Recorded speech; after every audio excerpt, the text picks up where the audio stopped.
Welcome, folks, to another episode of Life and Times with Tubb City.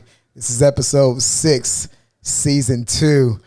This is a very special episode as, number one, I'm sitting in the host chair. If you look over to my right, which will probably be on your left if you're checking this out on the screen, you will see the co-host over here, Megan. Megan, say what's up to the folks. What's up? And then on the audition couch, now people that have been to Hollywood, that's when the perverts and shit, they be telling girls to get on the audition couch. He's so nervous. Yeah. And that's like the couch that you can't even remove the stuff from. But again, this is a very special episode as we get to interview the man himself, Tubb City. I want to do this. Oh, this is going to be incredible. He's sweating. Yeah, he's sweating. I'm telling you, it's going to be great. I love it. All right. So let's jump right into it. First of all, thank you for the opportunity for allowing us to do this. Thank you, man. I know you got a busy schedule. It's the off season. Ain't shit going on. You real important. Off season as of last week. As of last week. Yeah. But check's still coming though. Yeah. Thank I God. appreciate you for doing this, man. Sure. And Megan, thanks for doing it and flipping the tables, and we'll see how this goes if we delete this whole thing. No, we're not deleting, man, because we gonna get right into it.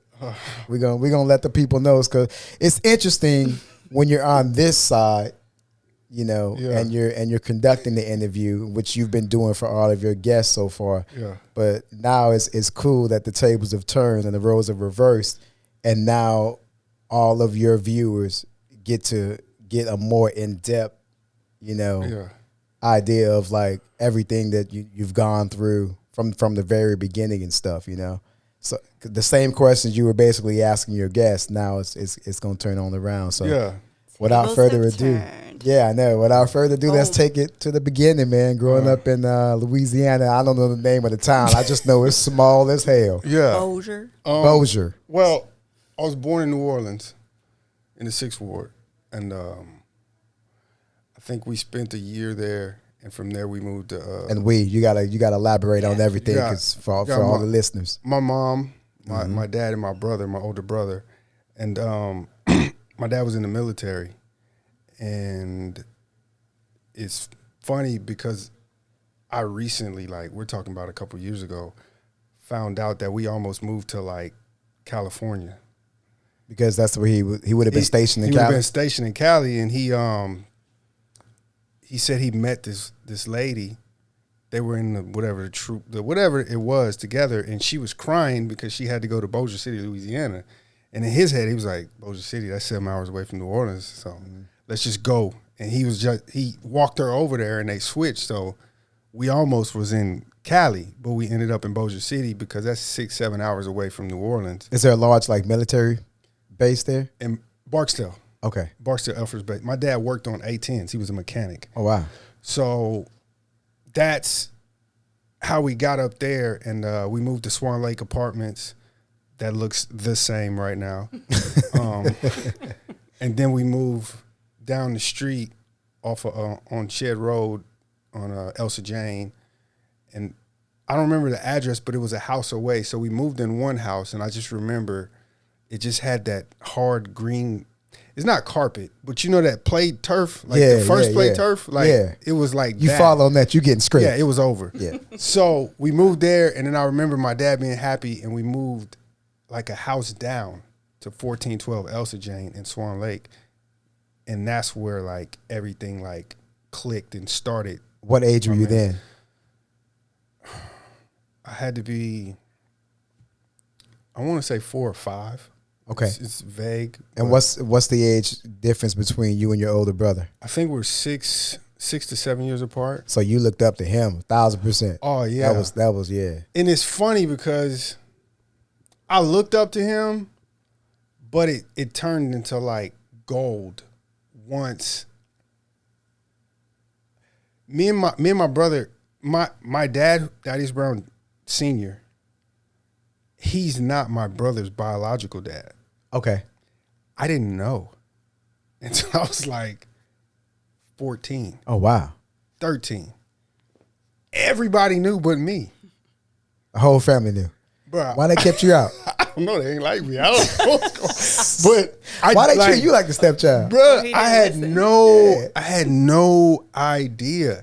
And I respect my brother because my dad was a hard person to deal with. Okay. But that's from the military background. yeah, and for the sure. streets, like, I mean, if you've seen where my dad lived, grew up, like, he's not supposed to be where he's at right now. Okay. So I get it now.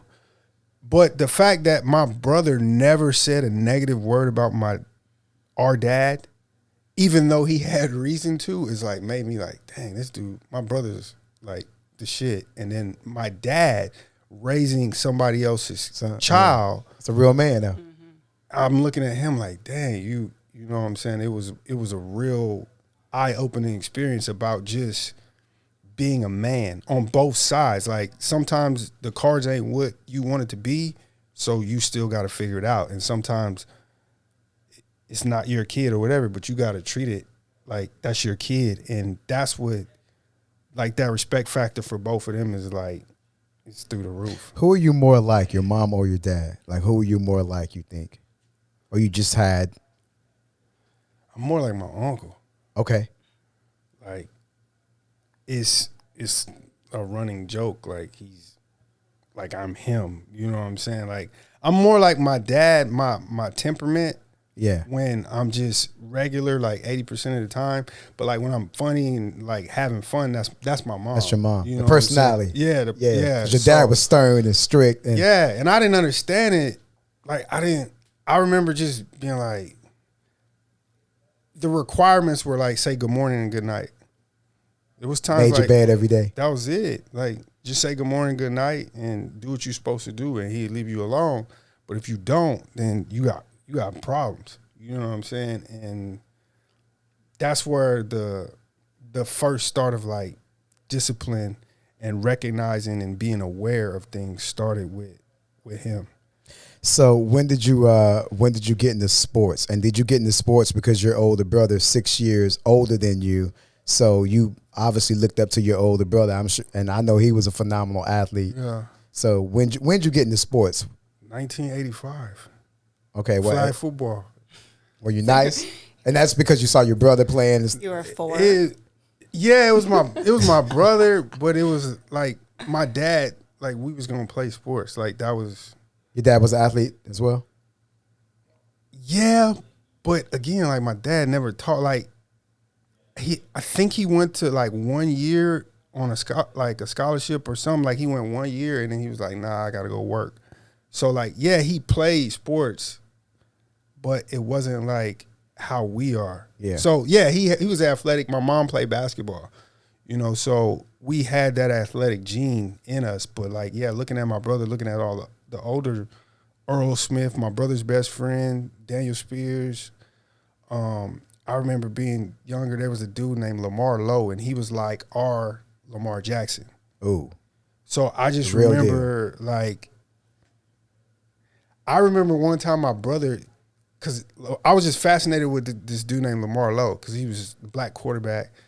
And he's like, yeah, he scored a touchdown and held the ball out to the dude. Like, the dude was trying to get it, but he was like taunting him. I was like, oh, that's dope. And then we was playing a game of flag football. I don't know if it's flag or tackle. No, like they hit me and they like hurt me or something. They did something dirty. So the next play, like, I ran a touchdown, but I held the ball like, here, you want the ball back? Because I thought that's what Lamar did. And then my brother came back and was like, yeah, that didn't really happen. I lied to you.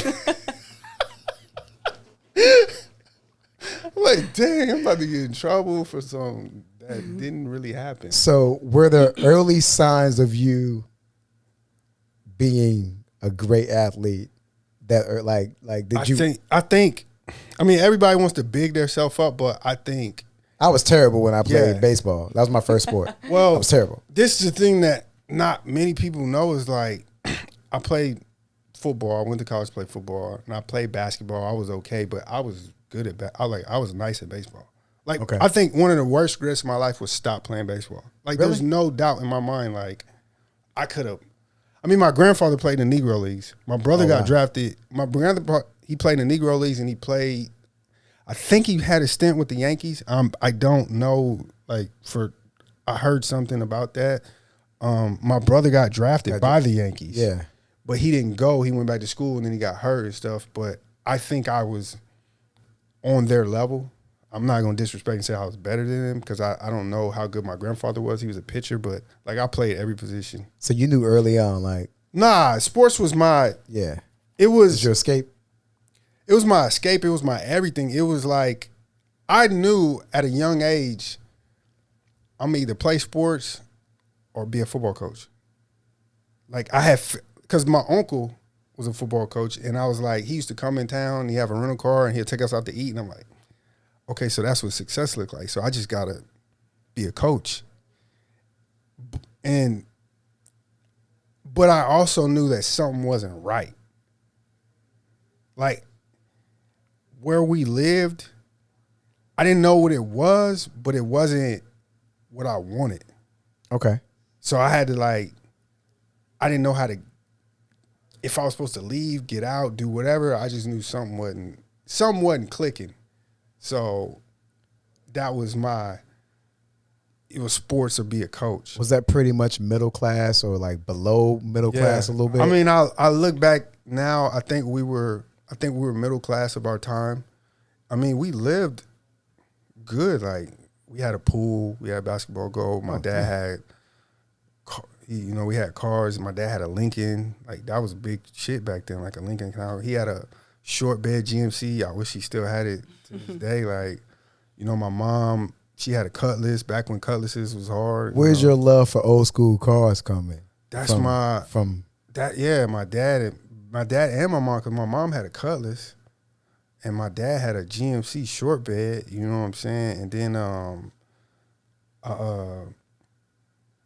I just wanted it.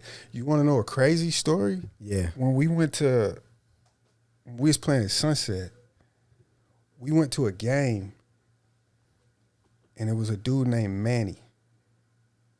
He brought us to the game. He was like he wasn't a coach. He was like helping out or something. And he had a 96 SS. And I was like, yo, I want this car. I'm going to get me one of these. You showed it. I just remember like a Hispanic dude named Manny, and I don't know why we needed it was a tournament or something, but like that, and ever since then I was like, I'm gonna get me one of them now.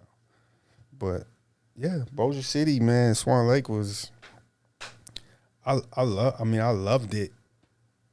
You get a love and not a hate, but like something ain't right there, but it made me to where I'm proud to say like, yeah, I'm from Bossier City. I'm from Swan Lake. You know what I'm saying? But it's interesting in the sense that you have, you grew up in 2-parent household. Yeah. You got an older brother. There's structure there. Yeah. And you said early on that you knew, I was going to play football or coach. Yeah. When most people like don't know what they were going to do from an early age, but you had that, you already knew that that's what you wanted to do, and you had that structure in helping you get there. Yeah. And I'm not trying to like, every family goes through whatever they go through. Like, my parents were drinkers. So that's why you don't drink now. Yeah, because I knew at an early age, like, I don't really like the smell of smoke. That ain't cool.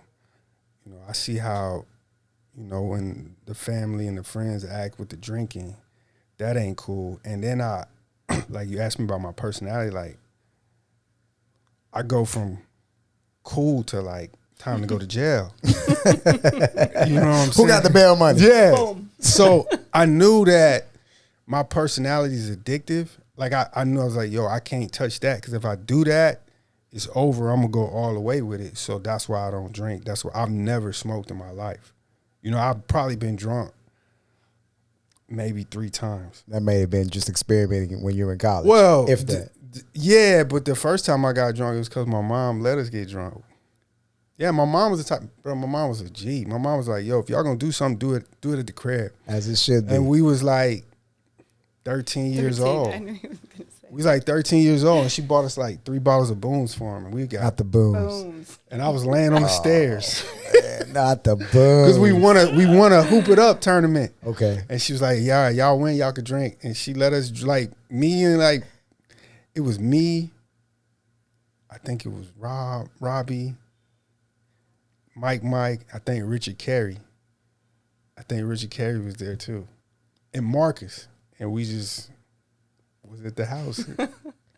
Drinking $2.99. Yeah. So, but I that's where the, like, I knew something wasn't right because it was like everybody, I just felt there was more out there, but I didn't know the answer.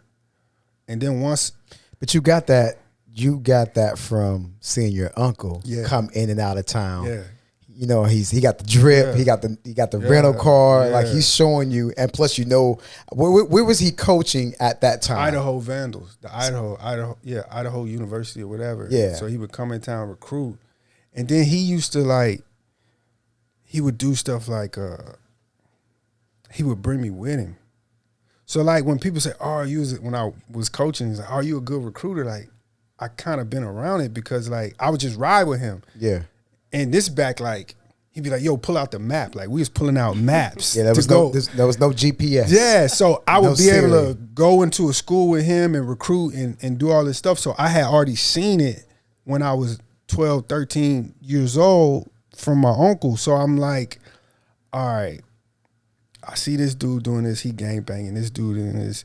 Okay, that don't really, I know that ain't right. Military, I see what my dad doing. I ain't really trying to do that. So it was, I'm gonna play sports, or I'm gonna just be a football coach if it don't work out, and then I'll be successful. And that was like the equation.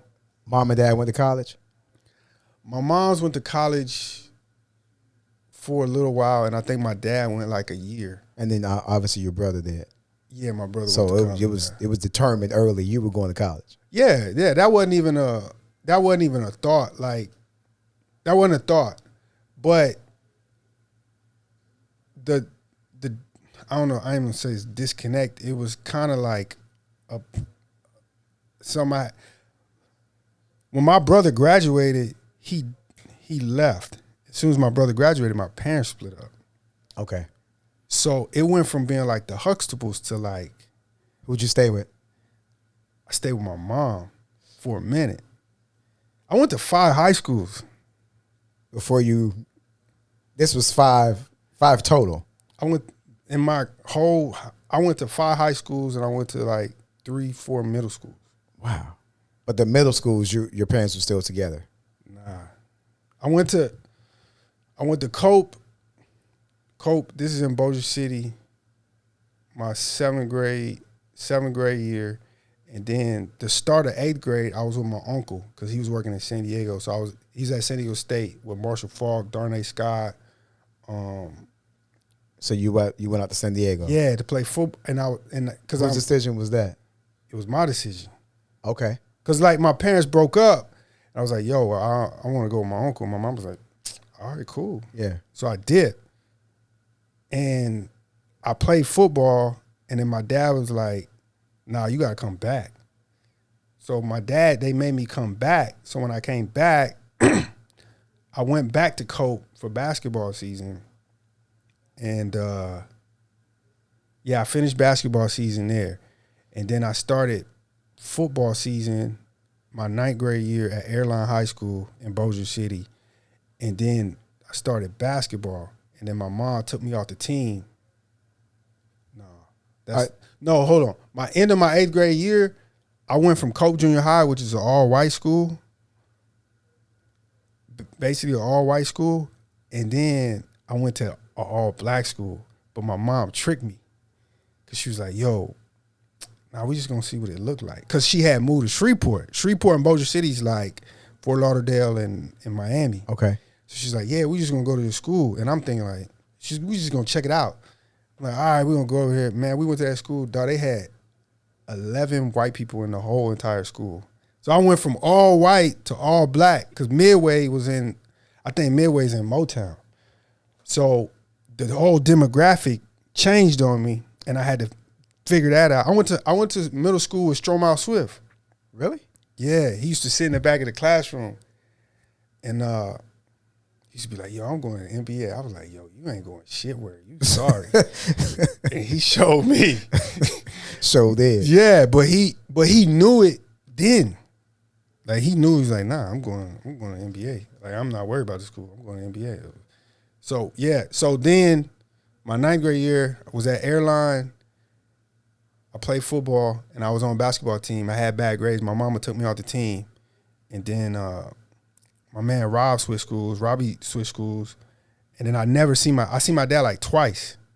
So I was like, yo, I came back here to see him, and I think I went over there like one time, and then I was like, nah, I'm out. And then I went back with my uncle, and he was working at Cal in San Francisco.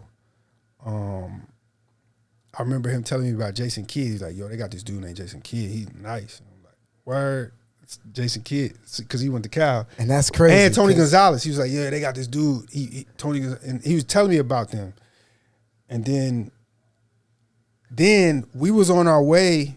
So we left Cal, and we was driving, because it was me, my uncle, and my aunt, because I had to help drive the U-Haul, because we was going to New Orleans to live, because my uncle got the job at Cincinnati. We was in Las Vegas, and he got a phone call. Life of a coach. He had already took the job at Cincinnati. He got a phone call from Butch Davis. And he was like, yo, I think I'm going to go to Miami.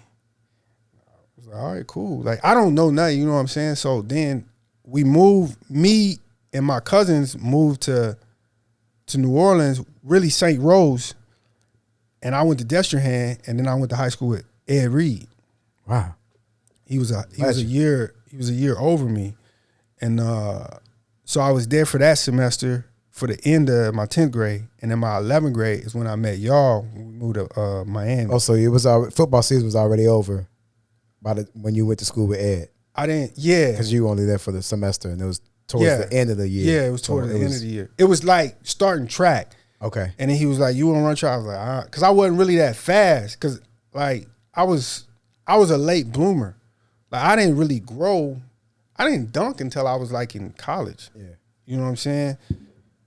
And I went from not dunking to doing whatever I want to do. So then that's when I went to Sunset, and then I was there for like a year and a half, and then I went to Georgia and graduated in Georgia. So going back to San Diego when you left Louisiana, like so you said early on that you knew you wanted to get out of Louisiana. Yeah. So how was it going to San Diego? Like it was like culture shock. It was like, oh, whoa, this is what I know. All that. This is what I want. Because I still got that, but it was hard because I still got that Louisiana in me. You know what I'm saying? Like that attitude, like whatever. And then everybody out here is like, they chill, they chilling. Like I'm like, yo, why y'all so nice? Like what's, you know what I'm saying? And but I gotta like a big part of that. The Swan Lake Bossier City was like Robbie, Mike, Miss Passy, Miss Jean. Like them people raised me. Like during that time when my parents broke up, I used to live with other people. Like my mom moved to Shreveport. Right. So my mom was so gangster because she know like we lived in a nice place in Shreveport. Like everybody used to always want to come to my crib because they had a lake and all this, and we used to go fishing, whatever. Not real fishing, like we just put a hook on a string and put bread on it and rip them up. So, but my mom used to be like, oh, you want to go to Bossier? She'd throw me the keys. I was 13 years old driving the Cutlass from Shreveport to Bossier, or go pick her friends up and go pick my friends up in the Cutlass at 13, 14 years old. How long was that drive? Like 25 minutes. On a big highway. You on the highway at 13, 14. The first time I drove, it was like 12. Because my mom used to go to Miss Passy house. Because I used to stay with Miss Passy. First, I used to stay with Robbie, because I got to give a shout out to Robbie. Like, that's my dude. Like, he's everything to me. And then he got in trouble, so he had to go. He went to Ringo. So I ain't have my dude no more. So I was staying with like Mike and Miss Passy. So my mama used to hang out with Miss Passy, and they would drink or whatever, and they be drunk. And my mama was like, "Yo, you want to drive?" She was drunk one night. She was like, "Yo, you want to drive?" And I'm like, "Yeah." She like, "All right, come on." And I drove home, and I was scared. Like, I ain't never been taught no lessons. This wasn't like, "Oh, you got to do this." She was like, "Nah, you want to drive?" I was like, "Yeah." And I was like scared, and she was like, "Yo, nigga, if you scared, man, I'll drive. I can drive." And I was like, "Nah, if I don't take this chance right now, then she may never let me." So, 13 years old, driving the Cutlass. From then on. On a basic interstate. Yeah, on 220. I think it was 220. It wasn't like a 2-lane road. Wow. Yeah. So my mom was like, bro, my mom's a G. Like, she just, that was it. I remember the first time my mom let me drive. I was probably about 14. We in her car. I get in the driver's seat. I say, "Which one for the gas? Which one for the brake?" She said, "Get your motherfucking ass out this car." I promise you. Because I had both feet like this. I said, "Which one is what?" She said, "Get your ass out this goddamn." It was over. Yo, my mom, it was over. One time she was like, and this after I had been driving for a minute. And she was like, "All right, you supposed to be home by curfew. You got 10 minutes to get home. Let me see how fast you can get home." Dog. You got home in 9 minutes. Bro, it overheated. It overheated. So crazy to me. Like, where I'm from, my town of 50. Yeah. We're learning to drive like at 8 on a dirt road. But like, she's like, I'm weaving out 18-wheelers and all that. No. But nah, like it was, that. I grew up early in some regards, and in some regards I didn't grow up early. You know what I'm saying? But I'm glad I got out, because if I wouldn't have got out, I would have went to prison. You think? Nah, no. I asked my boy that. I said, "Dog, what you think would happen if I didn't leave?" He was like, "You would have been with me," which is right. Like, it ain't no getting around it. You know what I'm saying? Like, when you're in the moment, moving around from place to place, because I did that, but we just did that when we already moved to Miami. But we used to live in a different apartment every school year. Mm-hmm. Like, we never had the same apartment when we were in Miami, and I didn't think anything of it for the most part until I got older. Later on in life, I'm like, this shit probably wasn't that good. Like, what was really going on? Yeah. Did you feel that way moving around a lot? And if not, did it hit you later on in life? I was just thankful. Okay. Because I was always in somebody else's space. Like, I knew my place. Like, yeah, I'm at my uncle's house and he treat me like his son, but I'm still like his nephew. Yeah. So I got to be thankful and like not try to mess up. You know what I'm saying? When I'm staying at my people's house, like, if you want me to sleep on the floor or whatever, I'm going to do this. I'm going to clean up. I'm just thankful that I got the chance to move around. You know what I'm saying? Because I would have been at 1412 Elsa Jane, and that ain't what I wanted. I knew there was more. So I was just happy to have the opportunities. And like, looking back now, like, it's like, oh wow, I was really around some good things. Like, when we moved to Miami, like, you got like my uncle talking about Santana Moss. Oh, we're gonna get into that because I envy that part of your life. Yeah. Like. So I was thankful. I got opportunities that a regular kid wouldn't get. That's why, like, when I'm around kids, I try to make sure if there's a moment that take a picture or do this, because it don't mean nothing to us because we grown, but right. To them kids, like, I remember one time I was the net guy. You know how they pull up the net at the college football games? Yeah. So I was the net guy for the San Diego State, for the Aztecs, back when Marshall was playing. When your uncle was out there coaching. My uncle was coaching. So what I did, you in the stadium with I'm in the stadium. 80,000 people. So they called him Rush. They called Marshall Rush. And he had scored a touchdown. And I told my boy, like, yo, I'll be back. Because it's ESPN game. So I go over there and get some water. I'm behind him like this. I got on TV. Because he had scored. Yeah. So I knew, like, that's moments like that. Like, I knew what was going on, like, to be around greatness and all that. But it was cool, man. So you make the move to Miami. Yeah. With your uncle. Mm-hmm. How was that? Because Miami's different from from Bossier City and obviously from San Diego and I mean, I love the atmosphere, but I ain't gonna lie, when I went to Sunset, and now looking back, to me, it's like Sunset. It wasn't like Carroll City or Northwestern or nothing. Why'd you end up at Sunset? Because I was just happy to be there because my uncle was like, you can go to any school you want to go to. Because they was talking about going to Homestead or Killian. But they was like, but we're going to have to bring you every day. And I'm like, nah, I don't want to be no burden. Sunset got the bus. I just ride the bus because it was in the district because we was in Country Walk. Okay. So I was That's like, where y'all moved. Yeah, I didn't want to be a burden. But he was like, you can go anywhere you want to go. We'll figure it out. But I didn't want to be a burden because, again, I'm in somebody else's space. You know what I'm saying? And it was like 6 kids. It was 6 of us. Maybe, something like that. So when I got to Sunset, I was shook. Because I never, like, there's black, white, and Mexican, but, like, the Hispanic here is different from the Hispanic there. So, like, hearing, like, Haitian people talk Creole, hearing Hispanic people talk Spanish, you know, and then it's Dominican, and it's Cuban, it's all kind of different. Like, I was shook. Like, the first 2 weeks, and I've said this before, but the first 2 weeks of school, I walked around with a razor in my tongue because I wasn't going to get caught slipping. Right. Because that's my mentality, and I'm not a gangster or nothing like that, but I was like, I don't know what they saying. You in the foreign territory, like, it's all different. Now I was out of bounds, you know what I'm saying? But then I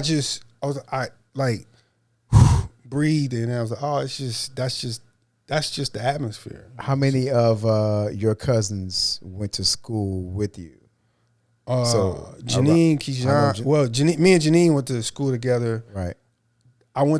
That was here because Keyshawn was younger than us. Okay. But when I was in Georgia, Dominique just passed away. Me and her went to high school together in Georgia. Okay. So Janine was here. Yep. Yeah. That was it.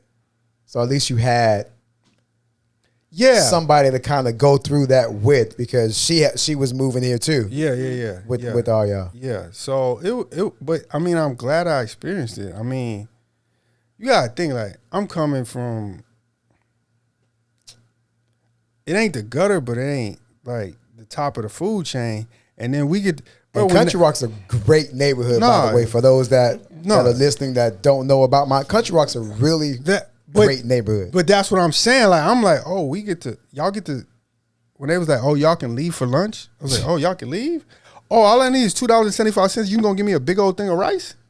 The yellow rice with the steak. Like, I ain't never had that. I was like, oh, let me save money. Yeah. Like I was eating good, you know. So life was good once I understood it. Like the sports wasn't what I wanted it to be, but it was a good situation. And again, like you come to a school, and I remember like when we went to school, we had 40-something hundred people in that school. I don't know. That's a lot of people. It was a lot of just trying to figure out the atmosphere, you know, the environment. But I think I'm pretty good at adapting because I went from white school to all black school to back to a white school to back to an all black school. Now I'm at a Hispanic school, so I figured it out. Like that prepared me later on in life to make it in Kansas and to make it just in the work world with dealing with a lot of people because I had already dealt with a lot of people. It wasn't new to me. Now, how's the communication with your parents when you're in Miami? Like you call every. I ain't really talk to my dad because at that point I had got resentment. I don't know if it was resentment or I was mad at him. You know what I'm saying? You gotta open up. I didn't understand. and I was like, "Oh, you my dad. You supposed to." You felt be like there. an abandonment, like you. Oh were yeah. Okay. Yeah. But now, I kind of get it. Going through what I went through, or going through right now, I get somebody saying, "You know what? Let me go over here before I end up in jail." Yeah. You know what I'm saying? So I was really mad at him, and I talk to my mom every now and then, but me and my mom was beefing for a minute because I don't think she recognized. It's like I got two different versions of her. Like my brother used to be like, "Yo, why you tripping?" Because he got one version. Like he got Claire Huxtable. Yeah. And then he was out. Right. You know what I'm saying? I got a whole different outlook on stuff and a whole different scenario. So I was mad at that. I wasn't really mad because she didn't abandon me because I wanted to leave. Yeah. You know what I'm saying? But I was mad at some of the things that happened before I left and the lack of acknowledgement. And that's why, like, to this day, is something that kind of messes up my relationships with people. Like, if you can't acknowledge something, then I don't mess with you, because it took so long for me and my mama to get the acknowledgement part. You know what I'm saying? And then it kind of turned bad because me and my dad made up, and she was like, "Why you not that mad at him?" I was like, "Cause he said, yo, I messed up."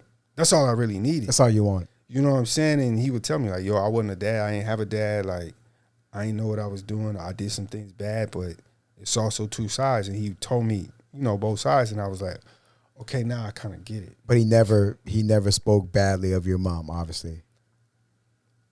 Or did Not he? really. Nah, I don't. He would say things ain't what you think they are. You know what I'm saying? And then he ain't speak badly of it, but he would tell me what happened from his version. Okay. You know what I'm saying? So then it would be like, okay, now I get it. Like, now it makes sense. And then now being a father, it does make sense that certain things can matriculate to make you feel a certain way. So now it's like, I ain't mad. I ain't got no resentment. I actually respect him because, like, my dad grew up in a shotgun house. It's not even a house, a shotgun place with my dad, Russell, Gerald, Chris, Laverne, my grandma, and his grandma. That was normal. They was all in the same place.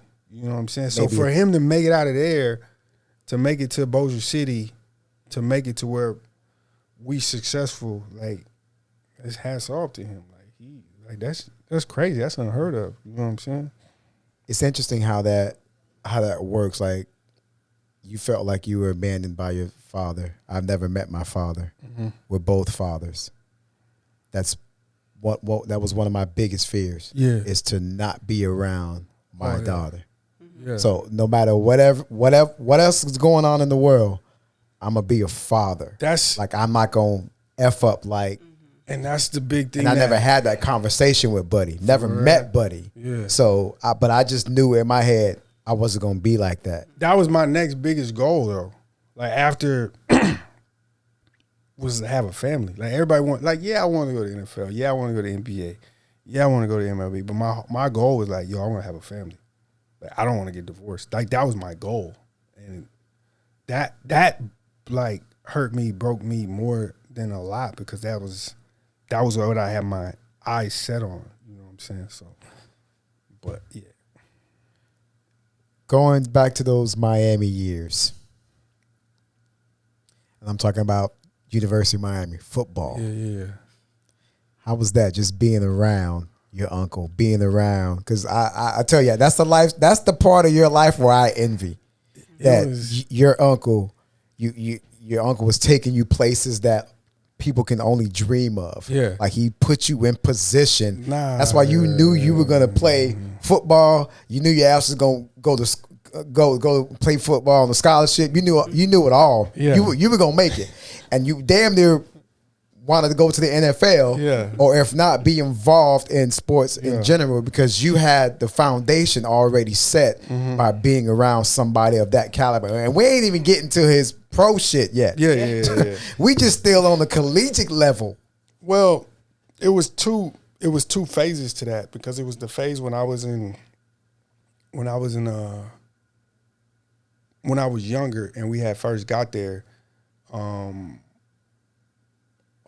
I think it was Omar Rowe, Tremaine Mack, like when they first got there to Miami and being around and just seeing it and being around Butch Davis and Mario Cristobal and stuff. It was like I didn't know what it was in that moment, but it made me. And that was around the sanctions, right? Yeah, they got there right. They got there right. They came in after, like, right, because they didn't have a lot of scholarships. Right. Like Santana was on track scholarship. That's how they got him in. And I remember my uncle saying, like, yo, I almost got fired. Butch almost fired me because he had, I think it was Omar Rowe and Jamie German. I don't know if the older people will remember Jamie German. Like, Jamie German was, you compare him to Andre Johnson. Like, I remember, like, they had the 110 test. He didn't work out the whole summer and then killed the 110 test. Like, and I think he was running with, like, a ankle monitor on because he had got in trouble. And but they wasn't acting right. So my uncle started 2 true freshmen. He started Reggie Wayne and he started Santana Moss. And then he had another dude named Dow Jones that was from Texas. And he was like, yo, he told me if that don't work, he gonna fire me. And it turned out working. You know what I'm saying? But that's what that believing in yourself and it's not the same level, but when I was coaching at Hutch, like I'm in the Jayhawk Conference, which is like the SEC of junior college. I started 2 true freshmen. You know what I'm saying? Juwan Johnson and Jalen Irwin. You know, I played true freshman, and my head coach thought I was crazy. But you knew what you saw in them. I knew I always believe my eyes. You know what I'm saying? I got that from my uncle. That eye test. Yeah, you believe your eyes. And then once I got older, when I went to college, I would come back and train in the summer with UM, and now we talking about like Frank Gore, Willis McGahee, Roscoe Parrish, Andre Johnson. Like Andre would pick me up from the Boys and Girls Club on 32nd because I would work over there with Eddie. Mm. Me and Cello was working over there, and Andre would pick me up in his old beat up truck, you know, and bring me back and to the heck. And you know, Ken Dorsey asked me, yo, you need any help? I come. Ken Dorsey would, you know, throw with me. You know what I'm saying? I remember my uncle saying, like, talking about Roscoe when he was in high school, like, yo, I got a little jitterbug. He gonna be the truth. You know what I'm saying? And him telling me about, yo, Frank Gore, he might be the greatest one of all. And I'll be like, who's that? You know what I'm saying? Like all these. But that backfield. Tell them about that backfield. At one point, Frank Gore, Willis McGahee, Clinton Portis, Najee Davenport, Jared Payton. I feel like it was one more. It was another dude down. Was it Jackson? Nah, Jackson was older, right? He was a little bit. Yeah, he was a little bit older, but it was just like. But I was around them dudes. You just know to put an emphasis, all of them made it to the league. Folks. Yeah. Portis, and then I remember being at the house in Country Walk, and it was like the summer of the class of Brandon Merriweather, Devin Hester, JG, Jason Gathers. It was like 2000, 2001. No, it was before that.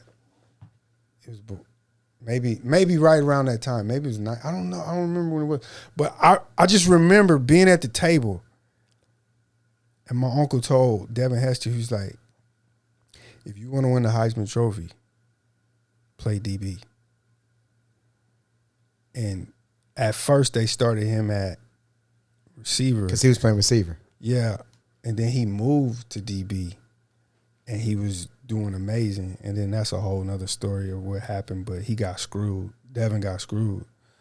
But I remember my uncle having the foresight to be like, yo, I know you want to play receiver, but I'm going to humble myself and tell you like what you want to do. And again, that's happened before. There's a player now who just signed in the NFL and who I coached. And I told him, dog, you need to play DB. You're going to go to the NFL. And that's what happened. You know, wow. So when y'all leave Miami, or you decide to leave Miami, that was with your uncle too, to go to Georgia? No, me and my uncle was beefing. So he was still here at the U. Yeah, okay, yeah. So who's in Georgia? My aunt Dion. So I moved with her to Georgia to go to Shiloh High School. Okay. And that was with me, my Uncle Jeff, who she was married to, and Dominique was my cousin, and then Jay and Justice were her other kids. You don't have to go into depth, but what was the reason from wanting to, like, you and your uncle were beefing? Because if not, you probably would have stayed in Miami with that structure, being around. Yeah. You got your cousins, you got your uncle. He's coaching that phenomenal school. It was a bad time. I think it was just... Were you rebelling? Yeah. I was being an asshole. You know what I'm saying? And the way that he dealt with it, which looking back, I understand now, I ain't want to deal with it. So I was like, yo, let me... And plus, I was coming into that man phase where there ain't no more whippings. Like, we going to fight, and I wasn't going to win the fight. No. So it was like... He would have folded you up, bro. Yeah. I remember you in high school, bro. Yeah. 130. I remember you in high school. So I was like, let me get up out of here. So that's when I went to Georgia. Okay. And so get to Georgia, brand new school. Nobody know you. You don't know them. Yeah. In an uncomfortable position again. Yeah. I get to Georgia. But sports is your outlet. Yeah, so I play football, but I don't really do what I could have did because I was I didn't work as hard as I should have worked, and I was late developing, like, athletically. And then, like, my aunt was like, my aunt told me, like, yo, if you make good grades, you could do whatever you want to do. That was her speech. I was like, what? She was like, yeah, just make good grades. So I made good grades. And I would have a car. I would come home on school night, like 12:30 at night. Like 12 at night. I just do it. Yeah, though. I mean, it's yeah, but I was doing but I wasn't focused on what I needed to be focused on. You know, on the basketball team, like I was on the team. I was good enough. To be like a starter, but I wasn't like a star. But I got kicked off the basketball team. I walked off the court. Like, just walked off in the middle of a game. That's how I can go for you. 0 to 100. He did say that. Yeah, you did say that earlier. He let me back on the team. And then we went to like some school, and then we was losing. And in my head, like I'm like, I know I'm better than dudes that's playing, but I'm not they guy. You know what I'm saying? Yeah. And we losing at halftime, and I remember I was walking. You know how you had your little sweats, the buttons up. Yeah. And I didn't do it on purpose. It was like I was just walking, and I was dragging them. And he was like, "Hey, you picked that up." And I just looked at him, and I threw him at him, and it went on his chest, and it fell down. And then he was like, "You're out of here. I'm tired of you." I was like, man. And I went off, and this dude, I remember his name, I ain't gonna say his name. He was like, "Hey, you can't do that. You can't talk to him." I was like, "Man, you suck. You 6'5". You can't even dunk. You suck. You sorry. You trash. I was like that movie scene, like I went down the line, and I was like, "You're a horrible coach. That's why we 4-24." Like, so they kicked me off the team, and I was done with that. And then I ran track. And we didn't really do no track practice. It was like we wasn't serious about nothing there. We was just hanging out and having fun. And then my aunt was like, it was time to go to college. And my aunt was like, pick a school. And I was like, how I pick a school? And she had a map or something. And she was like, you got to pick one of these schools. Because I had like a 3.0. So I got the Hope Scholarship. And I looked at the map. And I was like, how far is that? She was like, that's an hour away. I was like, all right, I'll go there. Because I knew I could. My thinking was, an hour away, she not going to come and pop up on me. But if I need to wash clothes, I can come home. That's how I chose the school, and I went to West Georgia. And then I remember It's just like stupid stuff like, you know, the remedial, the placement test? Yeah. She was like, yo, you got to take this test. If you don't take this test, you're not going to college. And we was hooping that day. And I'm like, man, I want to go hoop. So I went and failed the test. I just took it real fast. So you can go hoop. So I can go hoop. But they had me in remedial English, remedial reading, remedial math, remedial. Like, I was in all that stuff. And then I get in there and I was like, I had a special start time? bruh, they was retarded up in that class, bruh. And then the lady was like, one of the classes, she was like, it was like reading, and there was like people that couldn't read. And I'm like, I mean, there are like 30, 40 people. We in college, and they can't read. I'm like, she's like, yeah, but you can get out early if you get a B by this point. I'm like, gone. Yeah, so I hurry up and did my stuff, and I got out. But it was like, again, just doing like y'all in there was y'all was in there reading the cat. The cat is the hat. The cat hat. Yeah, the cat. Green eggs and ham, bruh. Like it was retarded. But that's how college went. And I went to West Georgia, and I walked on the football team.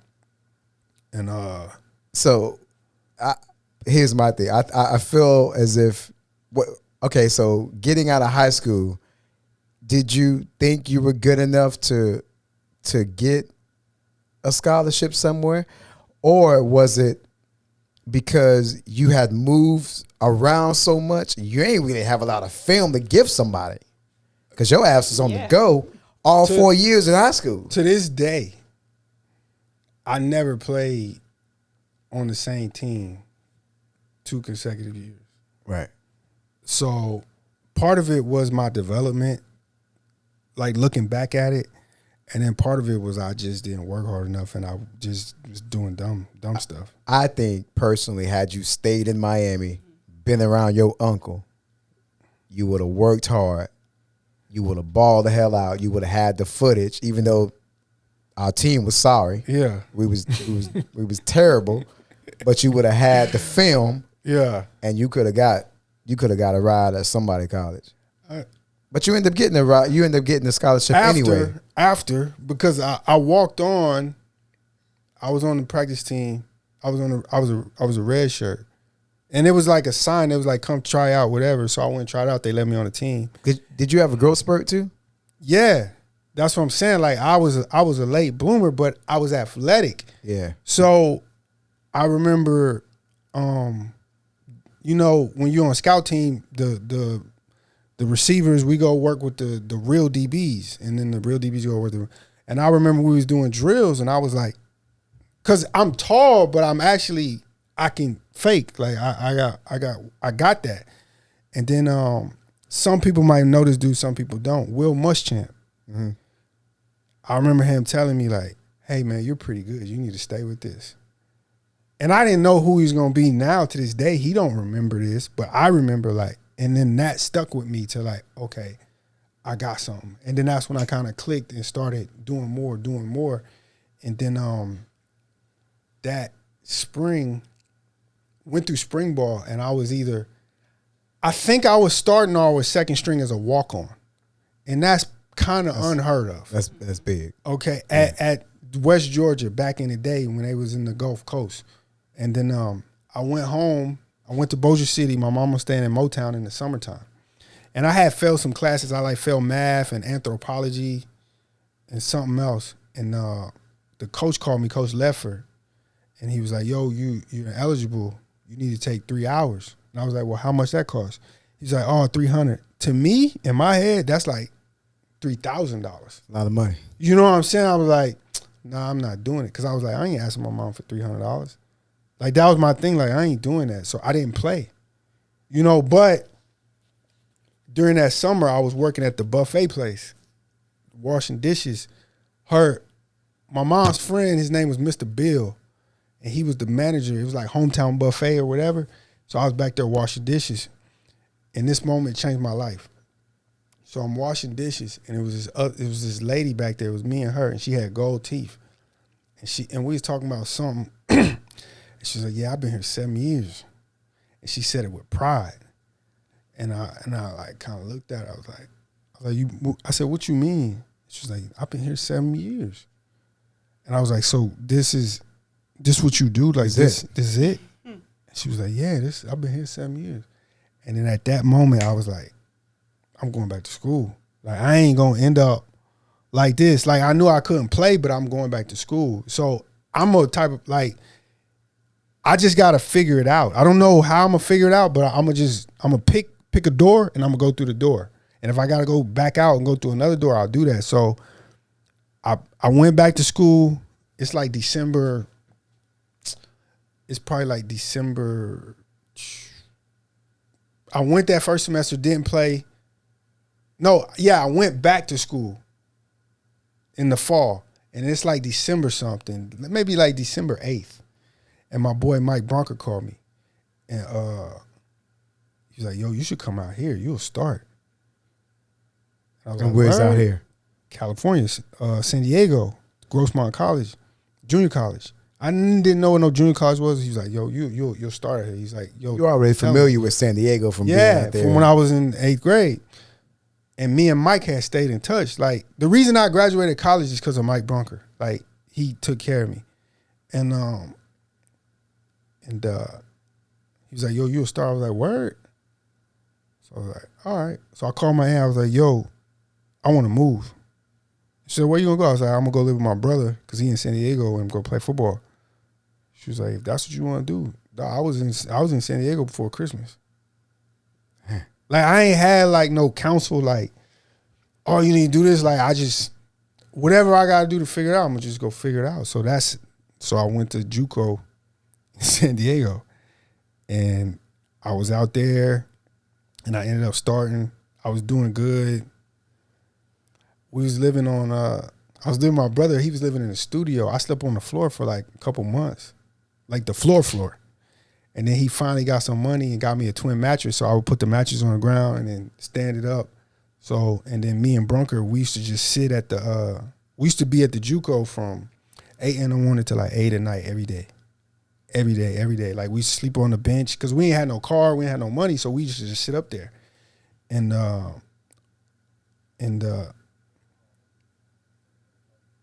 then the season started, went through that summer and all that. And then the season started, and I got in trouble because I caught like the first game. I caught like 5 passes. Then I caught like 4 passes. Then I caught like 5 passes. So I was on a roll, and then Oregon State was looking at me, and I feel like this is the same. No, it's not.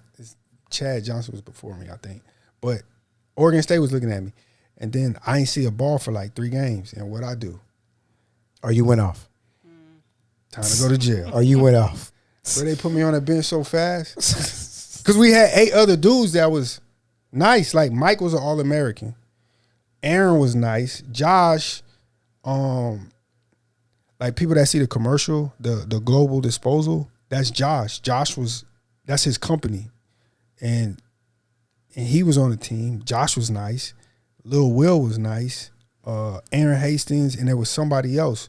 So people don't understand the talent that's at JUCO level. Nah, it's talent. They don't understand. Yeah, and it's like people be like, people still hit me up these days like, "Yo, can you just send him to JUCO?" Like, it ain't like that. Like, the stuff that happened at Hutch, like, people don't understand the talent that was at Hutch. We gonna get there. But so put me on the bench. So I'm on the bench. They kind of start playing me again, but the season over. So then I get a job. I'm just working at Papa John's. And but I do get a recruiting trip. So Mike Bronker's a JUCO All-American, JUCO Cali All-American. He got like 15 offers, like UCLA. He got big stuff. Bunch of schools on the West Coast. Yeah. And so they was like, yo, you can go on a trip. We went on a trip to New Mexico, and the deal was, they was like, yo, if he don't commit, if Bronker don't commit, we gonna offer you. So we go on a trip and all that, and then Bronker's like, yo, I'm not gonna commit, so you could go here. So you got a place to go. I was like, nah, dog, like, you work for this. Like, if you want to go here, you go here. You know what I'm saying? Because the trip, like, it was dope. Like, they was setting it up like he was gonna be the man. You know what I'm saying? So he ended up committing, and I ain't had nowhere to go. So I got fired from my job. I ain't had nowhere to go to school. Like, Papa John let you go? it was my fault, though. It was my fault. I know they needed help, but Yo, let me tell you something. My brother has never been so mad at me. I heard this story too. Go ahead. Ever in my life. That's the maddest he's ever been. Out of all the stuff, like, I even dented his car. Like, my brother had a Cutlass. So after my mom had a Cutlass, my brother went and got a Cutlass. And I dented the car one night. We went out to Mission Valley, the mall or whatever. And he was mad, but like when I got fired from Papa John's, bro, I thought he was gonna beat me up. And that's because y'all living together. Oh, bro, we was living so good. I was bringing home 3 pizzas. Oh yeah, every night. Like, oh, yeah. Anybody, Papa John's, I invented them. The cheese sticks with the bacon, I invented that. They owe you some money, huh? Oh yeah. No, I think they owe me money on that. But dog, we got so much free food from Papa John's, dog. Like every night, like we ate good for like 6 months. So that like messed my brother's budget up. Oh yeah, He was hot. now you got to pay for food. Yeah, so I got fired from. Yeah. Don't mess with my pizza. I got fired from there, and then I was about to go to Whittier. Was it Whittier? No, it was Chapman. So it was a D3 school in Orange County, and they said come like run some routes, and I went out there, bro. I would have had 130 passes if I would have went to that school. Like the coach told me like, yo, we got to make a new program. Like they made a whole new program, like to get black kids in. Like they made a whole new. They broke all type of rules to get me in that school, but I still was gonna have to take like some type of loan out. And I was looking at back then. I was looking at the financials. Like, yeah, I'm gonna play football. I'm gonna catch some balls, but I want to owe these people 50, whatever, 30 grand or whatever. You know what I'm saying? So, but I'm still gonna go there because I'm thinking it's only an hour away from my brother. I'll be good. So I'm working at the Boys and Girls Club in San Diego now, and my coach calls me, Coach Jordan. He passed away. He's like, yo, I need you to come down here and run some routes. And I was like, nah, I'm at work. He's like, nah, get your ass down. Like, and I was like he had to make me come down there. So I went down there, ran some routes, bro. I sent the VHS tape out. Like a week later, the coach calls me, OC. And this is what he told me. He said, yo, you coming or what?